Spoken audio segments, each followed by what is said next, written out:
লাইলাতুল কদর, এই কদরের রাতটা হচ্ছে এমন রাত যেটা খায়রুম মিন আলফি শাহর, 1000 মাসের চেয়েও সেরা। 1000 মাস লাগাতার ইবাদত করলে যে সওয়াব, কদরের রাতে ইবাদত করলে এর সমান সওয়াব হবে নাকি? সমান হবে না। আল্লাহ তাআলা বলেছেন খায়রুম মিন আলফি শাহর, না, এর চেয়েও শ্রেষ্ঠ, এর চাইতেও বেশি। 1000 মাসে, অর্থাৎ 1000 মাসে হয় 83 বছর 4 মাস। তো কদরের রাতে যদি আমরা ইবাদত করি তাহলে 83 বছর 4 মাস ইবাদত করলে যে সওয়াব, সে সওয়াব আল্লাহ তাআলা আমাদের আমলনামায় নসিব করবেন। তো আমরা যেন এই কদরের রহমত বরকত থেকে যেন আমরা বঞ্চিত না হই। তো রাসূল সাল্লাল্লাহু আলাইহি ওয়াসাল্লামকে সান্ত্বনা দেওয়ার জন্য, যে হে নবী আপনি চিন্তিত হবেন না, বনি ইসরাইলের অনেক লোক 1000 বছর হায়াত পেয়েছে, শত শত বছর ইবাদত করেছে, জিহাদ করেছে, তারা হায়াত পেয়েছে বেশি কিন্তু তারা কদর পায়নি। আর আপনার উম্মতকে আমি হায়াত দিয়েছি কম কিন্তু তাদেরকে কদর দিয়েছি। সুবহানাল্লাহি বিহামদি, লাইলাতুল কদর দিয়েছি, যে কদরের রাত 1000 মাসের চেয়েও সেরা। তো এই কদরের রাতকে আবার লাইলাতুন মুবারাকাও বলা হয়েছে। ইন্না আনজালনাহু ফি লাইলাতিন মুবারাকা, এটা বরকতময় রাত। ফিহা ইউফরাকু কুল্লু আমরিন হাকিম, সব বিজ্ঞচিত প্রাজ্ঞচিত বিষয়ের ফয়সালা হয়। এটা বেসিক্যালি একটা বাজেট রাত বলা যায়। এ রাতে আগামী 1 বছরে আমাদের কি ঘটবে না ঘটবে আল্লাহ তাআলা এটার বাজেট করেন, এটাকে রিভাইজ করেন। সো এই রাতটা অনেক গুরুত্বপূর্ণ। তো এই কদরের রাত, এটা কবে?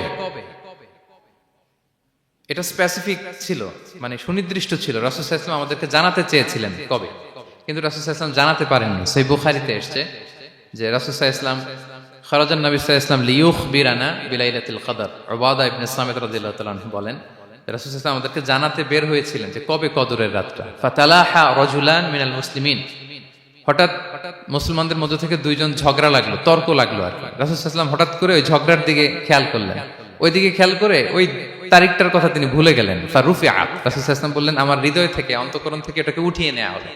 এখন আমি মনেই করতে পারছি না এটা কি 23 না 25 না 27 না 29, আমি মনে করতে পারছি না। এজন্য রাসূল সাল্লাল্লাহু আলাইহি ওয়াসাল্লাম বলেছেন যে তবে আমি এতটুকু মনে করতে পারছি, ফালতামিসুহা ফিল আশরিল আওয়াখিরি ফিল বিত্রি, রমাদানের শেষ দশকের বেজর রাত্রিগুলোতে তোমরা কদর তালাশ করো। বেজর রাতে যদি তোমরা কদর তালাশ করো তাহলে এই কদর সুনিশ্চিতভাবে তোমরা পাবে। তো এই জন্য স্কলাররা সবসময় বলেন যে লাস্ট 10 days অফ রমাদান খুব গুরুত্বপূর্ণ, সবচেয়ে the cream time of Ramadan. I repeat, এটা রমাদানের একেবারে মাহেন্দ্রক্ষণ। এই 10 দিনের যে কোনো 10 রাতের যে কোনো রাত কদর হয়ে যেতে পারে, বিশেষ করে অড নাইটস গুলো 21, 23, 25, 27 এবং 29, যে কোনো দিন হয়ে যেতে পারে কদর। সো বুদ্ধিমানের কাজ হচ্ছে আমরা যেন রমাদানের শেষ 10 রাতে লাগাতার একইভাবে একই স্পিডে আমরা যেন ইবাদত করি।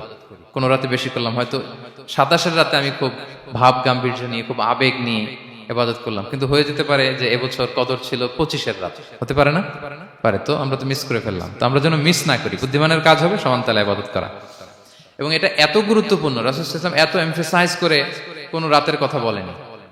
আরবি মাস অনুযায়ী 354টা রাতের মধ্যে সবচাইতে শ্রেষ্ঠ রাত, সবচাইতে শ্রেষ্ঠ রাত সূর্য ডোবার পর থেকে হাত্তা মাতলাইল ফাজর, ফজরের সূচনা লগ্ন পর্যন্ত শান্তিময় এ রাত, বরকতের এ রাত।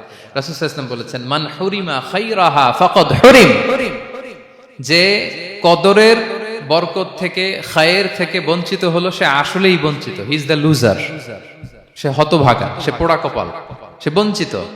মান হুরিমা খায়রাহা ফাকাদ হুরিম, যে কদর পেল না সে হতভাগা। এখন আমরা কি হতভাগা হতে চাই? আমরা তো শুরুতে অনেক হোপফুল ছিলাম, এত এত ব্লেসিংস, এত এত বরকত, রহমতের ফলগু ধারায় আমরা প্লাবিত হচ্ছি রমাদানে।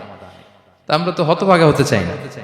তা আমরা যেন এই শেষ 10 দিন এক তালে আন্তরিকতার সাথে ঈমান ও ইহতিসাবা আমরা যেন ইবাদত করি। সম্মানিত ভাই এবং বোনেরা, তাহলে আমরা সৌভাগ্যশীলদের অন্তর্ভুক্ত হতে চাই, হতভাগা হতে চাই না। আমরা এবার একটু শুনবো যে রাসূলুল্লাহ সাল্লাল্লাহু আলাইহি ওয়াসাল্লাম কদরের রাতগুলোতে কি কি ইবাদত করতেন। আমি খুঁজে 5টা আমলের কথা পেয়েছি বিশেষভাবে, কমন যে আমলগুলো সেগুলো তো ছিলই, বিশেষভাবে 5টা কাজ রাসূল সাল্লাল্লাহু আলাইহি ওয়াসাল্লাম এই কদরের রাতে করতেন। 1 নম্বর কাজ হচ্ছে তিনি সারা রাত জেগে ইবাদত করতেন এবং পরিবারের লোকদেরকে ঘুমোতে দিতেন না, উঠিয়ে দিতেন।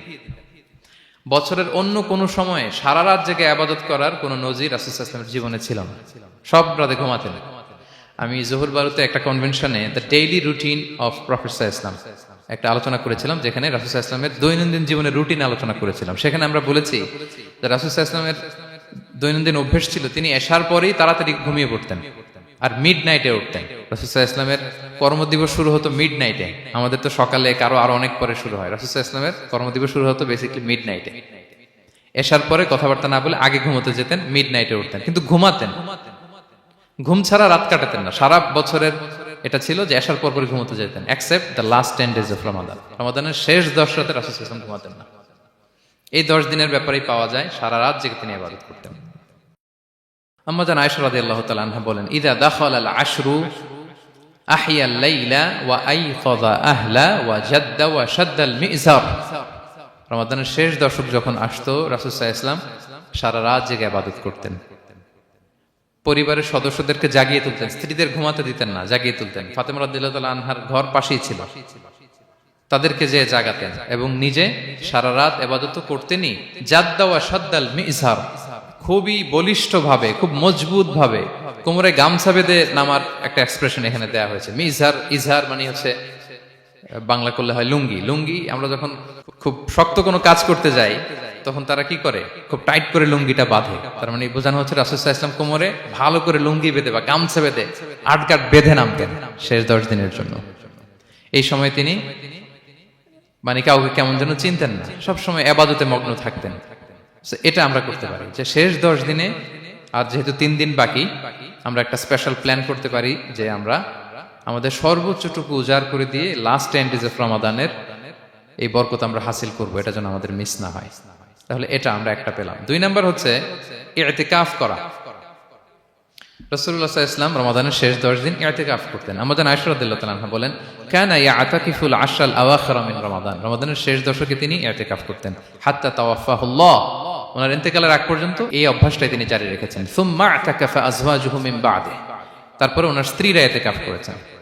আরেক বর্ণনা এসেছে ইয়াতাকিফু কুল্লা রমাদান 10 আইয়াম, প্রতি রমাদানে তিনি 10 দিন ইতিকাফ করেছেন। কিন্তু যেই বছর তিনি ইন্তেকাল করবেন সে বছর তিনি 20 দিন ইতিকাফ করেছিলেন। প্রতি রমাদানে 10 দিন, আর যে বছর ইন্তেকাল করবেন সে বছর কয় দিন? 20 দিন তিনি ইতিকাফ করেছিলেন মসজিদে নববীতে। তাহলে আমরা এই রমাদানের শেষ দশকে এটা করতে পারি। 2 নম্বর পয়েন্ট হচ্ছে ইতিকাফ করা। যারা আমরা করিনি তারা আমরা ইতিকাফ করতে পারি। আমাদের আইআইএম এর মসজিদ এটা ইতিকাফের জন্য একটা উর্বর জায়গা। আমরা যখন এই ক্যাম্পাসে ছিলাম তখন দেখেছি যে এখানকার ইতিকাফের পরিবেশ যে এত সুন্দর, এটা কল্পনাই করা যায় না। অসাধারণ পরিবেশ। আপনি যদি ইতিকাফ নাও করেন, রাত 2টা বা 3টার দিকে সেন্ট্রাল মস্কে এসে বসে থাকলেও হবে। রাত 2টা 3টার দিকে এসে বসে থাকলে দেখবেন যে কেউ সেজদায় পড়ে কান্না করতেছে, কেউ হালাকা করতেছে, কেউ তাসবিহ পড়তেছে, কেউ কোরআন তেলাওয়াত করতেছে। মানে এত সুন্দর পরিবেশ, ওটা দেখলেই আপনার ইবাদত করতে মন চাইবে। তো আমরা যেন ইতিকাফ করার চেষ্টা করি। ইতিকাফ করতে না পারলে শেষ দশকের রাতগুলো যেন মসজিদে কাটানোর চেষ্টা করি, তা না পারলেও বাসায় যেন এই রাতগুলো আমরা মিস না করি। বিশেষ করে সেন্ট্রাল মস্কে তো অসাধারণ পরিবেশ, এটা হাইলি রেকমেন্ডেড। ইফ পসিবল আপনারা আসবেন, এখানে ইবাদতের চমৎকার পরিবেশ থাকে। 3 নাম্বার হচ্ছে রাসূল সাল্লাল্লাহু আলাইহি ওয়াসাল্লাম এবং জিবরাইল আলাইহিস সালাম যৌথভাবে কোরআন রিভিশন করতেন। খুব ইন্টারেস্টিং। সারা বছর যেটা নাজিল হতো, রমাদানে জিবরাইল আলাইহিস সালাম রাসূল সাল্লাল্লাহু আলাইহি ওয়াসাল্লামকে শোনাতেন, রাসূল সাল্লাল্লাহু আলাইহি ওয়াসাল্লাম আবার জিবরাইল আলাইহিস সালামকে শোনাতেন। সহিহ বুখারীর বর্ণনা, কানা জিবরিলু ইয়ালকাহু ফি কুল্লি লাইলাতিন মিন রমাদান ফায়ুদারিসুহুল কুরআন। প্রতি রমাদানের প্রতি রাতে এসে রাসূল সাল্লাল্লাহু আলাইহি ওয়াসাল্লামের সাথে কোরআন মুদারাসা করতেন। সহিহ মুসলিমের বর্ণনায়, আন্না জিবরিল কানা ইউআরিদুহু বিল কুরআন কুল্লা আমিন মাররা। প্রতি বছর রমাদানে একবার শোনাতেন বা শুনিয়েছেন। যে বছর তিনি ইন্তেকাল করবেন তিনি 2 বার শুনিয়েছিলেন। আরাদা ইউআরিদু মানে এটা ফ্রম বোথ সাইড। আরবি শব্দটা এমন যে জিবরাইল আলাইহিস সালাম শোনাতেন, এরপর রাসূল সাল্লাল্লাহু আলাইহি ওয়াসাল্লাম জিবরাইল আলাইহিস সালামকে শোনাতেন। কোরআন রিভিশন করা। তো এই শেষ দশকের রাতগুলোতে আমরা যেন বেশি বেশি কোরআন পড়ি। কোরআন তেলাওয়াত, কোরআনিক রিসাইটেশন হতে পারে, কোরআনের অর্থ পড়া হতে পারে, তাদাব্বুরে কোরআন হতে পারে, কোরআনের হালাকায় জয়েন করা হতে পারে। ইন ইটস এনি ফর্ম আমরা যেন কোরআনের সাথে অ্যাটাচমেন্টটা বাড়াই লাস্ট 10 days অফ রমাদানে। 4 নাম্বার কিয়ামুল লাইল করা। রাসূল সাল্লাল্লাহু আলাইহি ওয়াসাল্লাম কিয়ামুল লাইল করতেন এবং কিয়ামুল লাইল শব্দটাকে রাসূল সাল্লাল্লাহু আলাইহি ওয়াসাল্লাম কদরের সাথে জুড়ে দিয়েছেন। সহিহ বুখারীর বর্ণনায় তিনি বলেছেন, মান কামা লাইলাতাল কদরি ঈমানা ওয়া ইহতিসাবা গুফিরা লাহু মা তাকাদ্দামা মিন যামবি। কদরের রাতে যে কিয়ামুল লাইল করে বিশ্বাস নিয়ে এবং নাজাতের প্রত্যাশা নিয়ে, তার পূর্বের সমস্ত গুনাহ আল্লাহ তাআলা ক্ষমা করে দিবেন। তাহলে কিয়ামুল লাইলটা রাসূল সাল্লাল্লাহু আলাইহি ওয়াসাল্লাম বিশেষভাবে কদরের রাতের সাথে সম্পৃক্ত করেছেন। আমরা যেন প্রতি রাতে কিয়ামুল লাইল করি, লম্বা সময় যেন দাঁড়িয়ে থাকি, লম্বা সময় কোরআনিক রেসাইটেশন করি দাঁড়িয়ে থেকে, লম্বা সময় রুকু, লম্বা সময় সিজদা, স্পেশালি সিজদা। আখরাবু মা ইয়াকুনুল আবদু মির রাব্বিহি ওয়া হুয়া সাজিদ ফাআকসিরু ফিহি দুআ। বান্দা যখন সিজদায় থাকে আল্লাহ সবচেয়ে কাছে থাকে, তো আমরা তো আল্লাহর সবচেয়ে কাছে যেতে চাই এই ক্রিম টাইমটাতে, কি বলেন? আমরা যেন লম্বা সময় সিজদাতে থাকি। কিন্তু আমাদের অনেকের যেটা হয়, নামাজে তাড়াহুড়ো, অনেকের সব ব্যস্ততা যখন নামাজে দাঁড়াই এরকম হয়ে যায়। রাসূল সাল্লাল্লাহু আলাইহি ওয়াসাল্লামের সালাত যদি আমরা খেয়াল করি, বিশেষ করে কিয়ামুল লাইলে এত যে সুন্দর ছিল। আম্মাজান আয়েশা রাদিয়াল্লাহু তাআলা আনহাকে জিজ্ঞেস করা হয়েছিল যে, হে আম্মাজান, রাসূল সাল্লাল্লাহু আলাইহি ওয়াসাল্লামের কিয়ামুল লাইল কেমন ছিল, কিভাবে কিয়ামুল লাইল করতেন? আম্মাজান আয়েশা, দেখেন ওনার এক্সপ্রেশনটা কত সুন্দর। তিনি বলেছেন, ফালা তাসআল আন হুসনিহিন্না ওয়া তুলিহিন্না। রাসূল সাল্লাল্লাহু আলাইহি ওয়াসাল্লামের কিয়াম যে কত সুন্দর ছিল, কত লম্বা ছিল, আমায় জিজ্ঞেস করো না, আমি বলতে পারবো না। আমরা অনেক সময় যখন খুব বেশি চমৎকার কিছু হয় তো আমরা কি বলি, ভাই এত সুন্দর ছিল, আমি বোঝাতে পারবো না। এরকম বলি না যে এত অসাধারণ, আমি বলে বোঝাতে পারবো না? বাংলাতেও কিন্তু আমরা বলি এত চমৎকার, বলে বোঝাতে পারবো না, শব্দের বুননে, ভাষার বুননে আমি ফুটিয়ে তুলতে পারবো না। তো আম্মাজান আয়েশা এটাই বলেছিলেন, ফালা তাসআল আন হুসনিহিন্না ওয়া তুলিহিন্না। রাসূল সাল্লাল্লাহু আলাইহি ওয়াসাল্লামের রাতের নামাজ কিয়ামুল লাইল যে কত সুন্দর ছিল, কত দীর্ঘ ছিল, লম্বা ছিল, আমায় জিজ্ঞেস করো না, আমি বলে বোঝাতে পারবো না। সুবহানাল্লাহি ওয়া বিহামদিহি। আমরা যেন লম্বা সময় কিয়ামুল লাইল করি। আম্মাজান আয়েশা রাদিয়াল্লাহু তাআলা আনহা আরো বলেন, কানা ইয়াকুমু মিনাল লাইলি হাত্তা তাতাফাত্তারা কদামা। এত দীর্ঘ সময় দাঁড়িয়ে থাকতেন, থাকতে থাকতে ওনার পা ফুলে যেত, পা দুটো ফুলে যেত। আপনিও দীর্ঘ সময় দাঁড়িয়ে দেখেন যে পায়ে ঝিম ধরে যাবে, পা ফুলে যাবে, এটা করতেন রাসূল সাল্লাল্লাহু আলাইহি ওয়াসাল্লাম। তো আম্মাজান আয়েশা বলেন, ইয়া রাসূলুল্লাহ লিমা তাসনাউ হাযা ওয়া কদ গুফিরা লাকা মা তাকদ্দামা মিন যামবিকা মা তাআখার। আপনি এত কষ্ট কেন সহ্য করেন নিজের দেহের উপরে? আপনার তো আগের পরের সব গুনাহ মাফ। আদতে তো রাসূল সাল্লাল্লাহু আলাইহি ওয়াসাল্লামের গুনাহই নেই, তিনি নিষ্পাপ। এত কষ্ট কেন করেন? আপনার আগের পরের সবই তো মাফ করে দেয়া হয়েছে, কেন করেন? রাসূল সাল্লাল্লাহু আলাইহি ওয়াসাল্লাম উত্তর করেছেন, আফালা উহিব্বু আন আকুনা আবদান শাকুরা। আয়েশা, আমি কি শুকরগুজার বান্দা হতে পছন্দ করব না?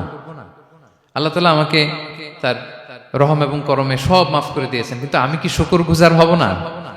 আমি কি আমার রোলটা প্লে করব না? আমি কি নিজেকে সঁপে দেব না আল্লাহ তাআলার কাছে জায়নামাজে? তো এটা ছিল সংক্ষেপে রাসূল সাল্লাল্লাহু আলাইহি ওয়াসাল্লামের কিয়ামুল লাইলের ধরন। এভাবে তিনি দীর্ঘ সময় কিয়ামুল লাইল করতেন। আমরা যেন এটা করি। সেন্ট্রাল মস্কে কিয়ামুল লাইল এবছর নিশ্চয়ই হচ্ছে, আমরা যেন অংশগ্রহণ করি। 5 নম্বরে রাসূল সাল্লাল্লাহু আলাইহি ওয়াসাল্লাম দোয়া করতেন। এই কদরের রাতগুলোতে খুব বেশি বেশি দোয়া করতেন। দোয়া নিয়ে আমরা একটা জুমার খুতবা দিয়েছিলাম, সেখানে আমরা বলেছিলাম যে দোয়া হতে হবে খুব আন্তরিক দোয়া, রোবোটিক দোয়া যেন না হয়। আপনার আবেগ, ভালোবাসা, মনের মাধুরী মিশিয়ে, চোখের পানি মিশিয়ে, অশ্রু সিক্ত করে এই দোয়াটা করতে হবে, তাহলে সে দোয়া আল্লাহর কাছে কবুল হবে। আমরা যেন আমাদের ভাব, আবেগ সব ঢেলে দিতে পারি আমাদের দোয়াতে, আমাদের সিজদায়, আমাদের কিয়ামুল লাইলে। এবং যে কোনো ভাষায় কোরআনিক দোয়াগুলো রেকমেন্ডেড, হাদিসের মাসুরগুলো রেকমেন্ডেড। তাছাড়া আপনার নিজের ভাষায় আপনার কি চাওয়া, আপনার কি আকাঙ্ক্ষা, আপনার মনের কষ্ট, যাতনা সবকিছু আপনি আল্লাহ তাআলার কাছে পেশ করুন। এবং আম্মাজান আয়েশা জিজ্ঞেস করেছিলেন, ইয়া রাসূলুল্লাহ, আমি যদি কদর পেয়ে যাই আমি কি বলবো এ রাতে? মা আদউ, কি দোয়া করব? রাসূল সাল্লাল্লাহু আলাইহি ওয়াসাল্লাম বললেন, তাকুলিন, আয়েশা তুমি বলবে, আল্লাহুম্মা ইন্নাকা আফুউন তুহিব্বুল আফওয়া ফাআফু আন্নী। আয়েশা তুমি যদি কদরের রাত পেয়ে যাও এটা বলবে, হে আল্লাহ আপনি ক্ষমাশীল, আল্লাহ আপনি ক্ষমাকে পছন্দ করেন, আল্লাহ তাই আপনি আমায় ক্ষমা করেন। হে আল্লাহ আপনি ক্ষমাশীল, আপনি ক্ষমাকে পছন্দ করেন, আল্লাহ আপনি আমাকে ক্ষমা করেন। এই দোয়াটা আমরা যেন বেশি বেশি করি। আমার সাথে সাথে সবাই একটু পড়ুন মেহেরবানি করে, আল্লাহুম্মা ইন্নাকা আফুউন তুহিব্বুল আফওয়া ফাআফু আন্নী। আল্লাহুম্মা ইন্নাকা আফুউন তুহিব্বুল আফওয়া ফাআফু আন্নী। হে আল্লাহ আপনি ক্ষমাশীল, আপনি ক্ষমা করাকে পছন্দ করেন, আল্লাহ আমাকে ক্ষমা করেন। আমরা আমাদের নিজেদের ভাষায় অনেক দোয়া করতে পারবো, কিন্তু রাসূল সাল্লাল্লাহু আলাইহি ওয়াসাল্লামের শেখানো দোয়াগুলো এটা হচ্ছে মানে very precise in wording but comprehensive in meaning. এটার অর্থ, এটার আবেদন এটা অনেক বেশি। আমি অনেক 10টা-20টা বাক্য বলে এত সুন্দর কথা মিলাতে পারবো না। রাসূল সাল্লাল্লাহু আলাইহি ওয়াসাল্লাম যেটা শিখিয়ে দিয়েছেন, আগে আল্লাহর প্রশংসা করলাম, আল্লাহ আপনি ক্ষমাশীল, আবারও প্রশংসা, আল্লাহ আপনি তো ক্ষমা করাকে পছন্দ করেন। যেটা আপনি পছন্দ করেন না ওইটা তো চাচ্ছি না, যেটা আপনার পছন্দ, যেটা আপনি করতে ভালোবাসেন, গাফিরিয যামবি ওয়া কাবিলিত তাওব, আপনি ক্ষমা করাকে পছন্দ করেন, তওবা কবুলকে আপনি পছন্দ করেন, তো সেটাই তো চাচ্ছি আপনার কাছে, আপনি আমার তওবা কবুল করুন, আল্লাহ আপনি আমাকে ক্ষমা করুন। সো এই দোয়াটা প্রত্যেক রাতে যেন আমরা বেশি বেশি করি সম্মানিত সুধী। এবং এই যে রিমাইন্ডারগুলো শুনলাম, এটা রমাদানের পরেও যেন আমরা অব্যাহত রাখি। আমরা নাম দিয়েছি যে gear up for a great Ramadan. আমাদের এবাদতের যে ধারাবাহিকতা, এই গতিটাকে আরেকটু গেয়ার আপ করা, আরেকটু পুশ করা নিজেকে, আরেকটু এক্সট্রা ড্রাইভ দেওয়া। এই শেষ মুহূর্তে মাত্র 13টি দিন আমাদের হাতে আছে, আমরা যেন আরেকটু ইফোর্ট দেই, আমরা যেন আরেকটু ড্রাইভ দেই, যাতে করে আমরা আল্লাহ তাআলার আরো নিকটবর্তী হতে পারি। এবং এই রমাদানে আমরা যা শিখলাম, যেটা করলাম, এটার ইম্প্যাক্ট যেন রমাদানের পরেও আমাদের মধ্যে থাকে। আমাদের অনেকের এটা হয় যে রমাদানে আবেগে অনেক আলোচনা শুনে, ক্ষমার মাস এটা জেনে এত আবাদত, রমাদান নাই আবাদত নাই, এরকম হয়ে যায়। এটা যেন না হয়, বরং এটার একটা পরশ যেন আমাদের হোল দ্য ইয়ার লং থাকে। আরব শায়েখরা বলেন যে কুন রব্বানি লা তাকুন রমাদানি, রব্বানি হও, রমাদানি হও না। মানে রমাদান আসছে, তুমি রমাদান কেন্দ্রিক আবাদত নিয়ে অনেক উচ্ছ্বাস, কিন্তু রমাদান শেষ আবাদত শেষ, এমনটা যেন না হয়। রমাদানের পরেও সে মেহেরবান আল্লাহ তাআলা কিন্তু আমাদের জন্য আছেন। তিনি প্রতি রাতে শেষ রাতে নেমে আসেন, এসে ডাকতে থাকেন, কার ক্ষমা লাগবে ক্ষমা চাও, ক্ষমা করব। কে বিপদে পড়েছ বলো, আমি উদ্ধার করব। তো তিনি আরশের উপর থেকে প্রথম আসমানে নেমে আসলেন দেওয়ার জন্য। আমি ঘুম থেকে জাগতে পারলাম না, নেয়ার জন্য। এটা হইলো? প্রাইম মিনিস্টার আনোয়ার ইব্রাহিম আমাকে একটা অ্যাওয়ার্ড দিবে, লেটস সে হোটেল ইন্টারকন্টিনেন্টাল, উনি এসে বসে আছে, বাট আমি যেতে পারি নাই। এটা হয় না। আল্লাহ তাআলা প্রতি রাতে শেষ রাতে এসে বলেন কার কি লাগবে দাও। তিনি নেমে আসেন বা বিশেষ মনোনিবেশ করেন প্রথম আসমানে এসে, কিন্তু আমরা যে নিব সেই সময়টুকুন আমাদের হয় না। আমরা এতটা গাফেল যেন না হই, আমরা যেন একটু পুশ করি। বড় কিছু পেতে হলে নিজেকে পুশ করতে হয়, এক্সট্রা একটা ড্রাইভ দিতে হয়। সম্মানিত শুধু 17টা দিন কি করলাম একটু রিভাইজ করি, যোগ বিয়োগ করি নিজের সাথে নিজে, যে প্ল্যানটা নিয়ে রমাদান শুরু করলাম ওইরকম কিয়ামুল লাইল করতে পারলাম কিনা, ওইরকম চ্যারিটি করতে পারলাম কিনা, রেসাইটেশন করতে পারলাম কিনা, একটু যেন নিজের সাথে নিজে বোঝাপড়া করি, একটু যেন রিভাইজ করি এবং নিজেকে যেন একটু পুশ করি। সম্মানিত শুধু এই ছিল সংক্ষিপ্ত আলোচনা। আমি 30 সেকেন্ডসে পুরো আলোচনাটা আবার একটু যারা পরে এসেছেন একটু রিভাইজ করে নেই। আমি শুরুতে এভাবে শুরু করেছিলাম যে রমাদান এটা হচ্ছে it's a month of hope, এটা আশা জাগা নিয়ে একটা মাস। এই মাসের যে রহমত বরকতের যত যত হাদিস কোরআনের আয়াতগুলো আমরা বলেছি, এগুলো শুনলে আমাদের মধ্যে একটা আশা জাগে, আশাবাদী হয়ে উঠি যে আমার এই মাস আমার মুক্তির মাস, আমি মুক্তি পাবো। কিন্তু at the same time it's a month of warning, এটা আবার সতর্কতার মাস। রাসূলুল্লাহ সাল্লাল্লাহু আলাইহি ওয়াসাল্লাম বলেছেন রোজা রেখে যে মিথ্যা ছাড়লো না, পাপ ছাড়লো না, তার ধ্বংস। আবার 3 বার তিনি আমিন বলেছেন। বেসিক্যালি এটা একটা বদদোয়া যে মান আদরাকা রমাদান ওয়া লাম ইগফার লাহ, যে রমাদান পেয়েও নিজের গুনাহ ক্ষমা করতে পারলো না, তার ধ্বংস। সো আমরা আশাবাদী হব। আল ঈমানু বাইনাল খাউফি ওয়ার রাজা, বিশ্বাস হচ্ছে আমার মধ্যে ভীতিও কাজ করবে, আবার আমার মধ্যে একটা হোপ থাকবে, এটাই ঈমান। সো আমরা যেন এই ওয়ার্নিং গুলো আমাদের মাথায় রাখি যে আমরা যেন আল্লাহর নৈকট্যপ্রাপ্ত বান্দা হতে পারি, ক্ষমাপ্রাপ্তদের অন্তর্ভুক্ত যেন আমরা হতে পারি। এরপরে আমরা বলেছিলাম যে লাআল্লাকুম তাত্তাকুন অ্যাচিভ হচ্ছে কিনা আমাদের প্রত্যেক কাজে এটা খেয়াল করতে হবে। আমাদের সম্মানিত ইউসুফ স্যার খুব সুন্দর করে এটা বলেছেন যে আল্লাহর সচেতনতা, আল্লাহর ভয়, to build up the sense that Allah is watching me, এই সেন্সটা আমার সব কাজের মধ্যে থাকতে হবে। যদি লাআল্লাকুম তাত্তাকুন অ্যাচিভ হয়, সাকসেসফুল, একটা সাকসেসফুল প্রোডাক্টিভ রমাদান আমরা কাটাচ্ছি। আর যদি লাআল্লাকুম তাত্তাকুনের সমস্যা, তার মানে we have to revise hour schedule, যাতে করে আল্লাহর এই সচেতনতা আমরা বিল্ড আপ করতে পারি। এরপর আমরা বলেছি যে আমরা সংযমটা যাতে এনশিওর করি, রমাদানের যে সংযম, নিজের প্রবৃত্তির উপর আমরা বিজয় লাভ করি। সারা বছর প্রবৃত্তি জিতে, রমাদানে আমরা জিতি। এরপর আমরা চ্যারিটির কথা বলেছি। রাসূল সাল্লাল্লাহু আলাইহি ওয়াসাল্লাম খুব জেনারাস হয়ে যেতেন রমাদানে, আমরা যেন আমাদের দানের হাতকে আরো প্রশস্ত করি। এবং রমাদানে আমাদের কমিউনাল স্পিরিট চলে আসে, আমাদের বেসিক্যালি একটা সেলফ ট্রান্সফরমেশন হয়। অনেক বদ অভ্যাস আমরা রমাদানে ত্যাগ করি, বাকি মাসেও যেন এটা আমরা কন্টিনিউ করি। আর সব শেষে আমরা লাস্ট 10 days অফ রমাদানের গুরুত্ব নিয়ে বলেছিলাম যে রাসূল সাল্লাল্লাহু আলাইহি ওয়াসাল্লাম খুব হতাশ হয়ে পড়েছেন যে অন্য নবীর উম্মতেরা অনেক হায়াত পেয়েছে, আমরা পেলাম 60-70, তো আমার গুনাহগার উম্মত কি করবে? আল্লাহ বলেন লাইলাতুল কদর খায়রুম মিন আলফি শাহর, নবী হে আপনার উম্মতের জন্য আমি কদরের রাত দিয়েছি, যে এক রাতে ইবাদত করলে 1000 মাসের চেয়েও বেশি সওয়াব তারা পেয়ে যাবে। সো এই কদরের রাত যেন আমরা মিস না করি। কোনটা কদরের রাত? আমরা বলেছিলাম শেষ 10 দিন সমান তালে ইবাদত করব। বিশেষ করে আমরা গুরুত্ব দিব অড নাইটস গুলোতে, 21, 23, 25, 27, 29 আমরা গুরুত্ব দিব। এবং রাসূল সাল্লাল্লাহু আলাইহি ওয়াসাল্লাম বলেছেন মান হুরিমা খাইরাহা ফাকাদ হুরিম, যে কদরের বরকত মিস করলো সে বঞ্চিত, সে হতভাগা, হি ইজ দ্য লুজার। আমরা যেন লুজার না হই, আমরা যেন গেইনার হই এই বরকতের মাসে। এবং সব শেষে আমি বলেছিলাম রাসূল সাল্লাল্লাহু আলাইহি ওয়াসাল্লাম স্পেশালি 5টা আমল করতেন, সারা রাত জাগতেন, ফ্যামিলি মেম্বারসদের জাগিয়ে তুলতেন, উৎসাহিত করতেন এবং কোমরে গামছা বেঁধে নামতেন। এরকম ইবাদতের স্পৃহা অন্য কখনো রাসূল সাল্লাল্লাহু আলাইহি ওয়াসাল্লামের মধ্যে দেখা যেত না, যেমনটা শেষ দশকে তিনি করতেন। ইতিকাফ করতেন তিনি, আর ইতিকাফ করলে কদর মিস হওয়ার সম্ভাবনা নেই। এটা 21-এ হোক, 25-এ হোক, 23-এ হোক, আমি তো মসজিদে, আমি তো কিয়ামুল লাইলে অংশগ্রহণ করতেছি, আমি তেলাওয়াত করতেছি, আমি প্রতিদিনই দোয়া করতেছি, মিস হওয়ার কোনো সম্ভাবনা নেই। আমরা যেন ইতিকাফের চেষ্টা করি, অথবা পার্ট টাইম ইতিকাফ যেন অন্তত করি, 5 দিন 3 দিন, অথবা রাতের সময়গুলো মসজিদে যেন আমরা কাটাই। 3 নম্বর বলেছিলাম রাসূল সাল্লাল্লাহু আলাইহি ওয়াসাল্লাম, জিবরাইল আলাইহিস সালাম কোরআন রিভিশন করতেন। আমরা যেন কোরআন রিভাইজ করি, রেসাইটেশন করি বেশি মাত্রায় শেষের 10 দিন। কিয়ামুল লাইল, ফালা তাসআল আন হুসনিহিন্না ওয়া তুলিহিন্না, কত সুন্দর কিয়ামুল লাইল ছিল বলে বোঝানো যাবে না। তো আমরা যেন এরকম দীর্ঘ সময় কিয়ামুল লাইল করি। আর সবশেষে বলেছিলাম দোয়া করা। দোয়া করা হচ্ছে দোয়া মুমিনের হাতিয়ার। দোয়া মানুষের জীবন চেঞ্জ করে দিতে পারে। চাওয়ার মতো চাইলে আল্লাহ ফেরান না, আল্লাহ তো দেওয়ার জন্যই বসে আছেন। আমরা যেন কায়মনো বাক্যে আল্লাহ তাআলার কাছে চাই, অশ্রুসিক্ত নয়নে যেন আমরা চাই। অনুতপ্ত বান্দার চোখের পানির ফোঁটা আল্লাহর কাছে খুব প্রিয়।